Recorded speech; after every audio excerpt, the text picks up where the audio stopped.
The autumn sun cast long shadows across the dusty main street of Millbrook as Samuel Harrison adjusted his worn cowboy hat and surveyed the crowd gathered for the county's annual charity auction. At 62, Samuel had weathered many seasons on his sprawling farm, and his weathered hands told stories of decades spent working the land his grandfather had settled. Today's auction was different from the usual livestock sales. The community had organized an event to raise funds for the women's shelter that had recently lost its government funding. Local women were volunteering their domestic services, cooking, cleaning, and household management to the highest bidders, with all proceeds going directly to help women in crisis. Samuel watched as the auctioneer called out bids for various services. 3 young women stood on the platform, each holding signs indicating their offerings. Clara, a 30-year-old teacher, offered cooking lessons for 50 cents. Maria, barely 25 and clearly struggling financially, held a sign for general housework at the same modest price. And there was Elena, perhaps 28, offering childcare services with hands that trembled slightly as she smiled nervously at the crowd. The bidding was disappointingly slow. In these hard economic times, even 50 cents was precious to many families. Samuel noticed how the 3 women's faces fell as bid after bid failed to materialize. The townspeople meant well, but times were tough for everyone.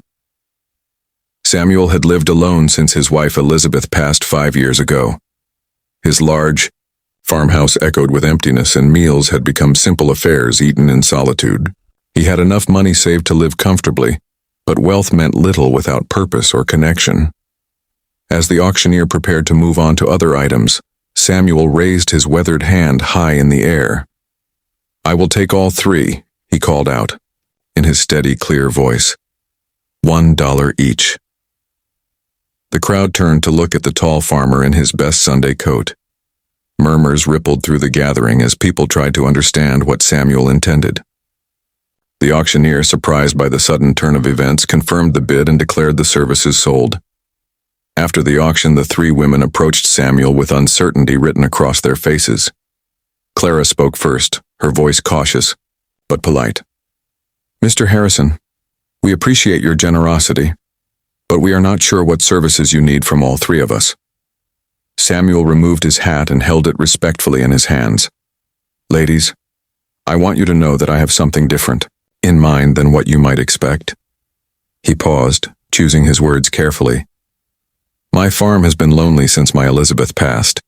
The house has plenty of room and the land provides more than enough for many people to live comfortably.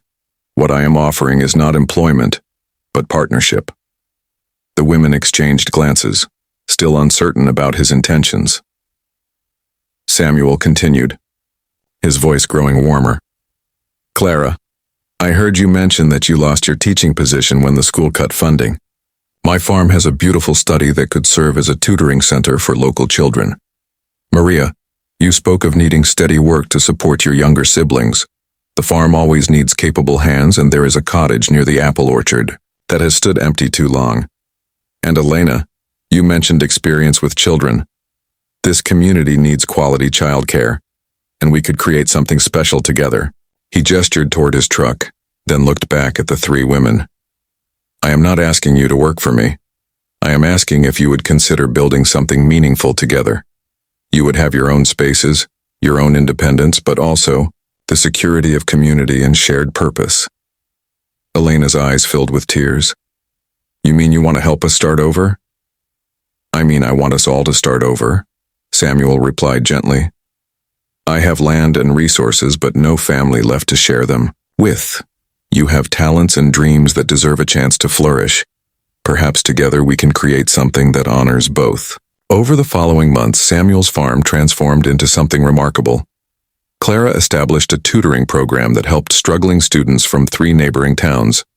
Her gentle teaching methods and the peaceful farm environment created a learning sanctuary that parents drove miles to access. Maria discovered she had a natural gift for sustainable farming. Under Samuel's patient guidance, she learned to manage the vegetable gardens and small livestock. Her younger siblings joined her at the farm, finding stability and purpose they had never known. Elena's child care center became the heart of the community. She converted the old barn into a bright, welcoming space where working parents could leave their children with complete confidence. The sound of children's laughter once again filled the farmhouse yard. Samuel found himself with the family he had never expected to have. 3 determined women who had faced their own hardships brought new life to his land and purpose to his remaining years. Evening meals became celebrations of the day's accomplishments, and the large farmhouse once again echoed with conversation and joy. The townspeople soon understood what Samuel had seen that day at the auction. He had not purchased services. He had invested in human potential. His act of faith in 3 struggling women had created something far more valuable than any crop he had ever harvested.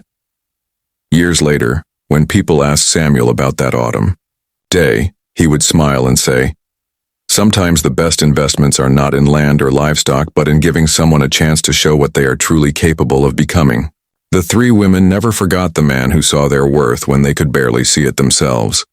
Together, they had created not just successful businesses, but a chosen family built on mutual respect, shared dreams, and the simple but powerful act of believing in each other's potential.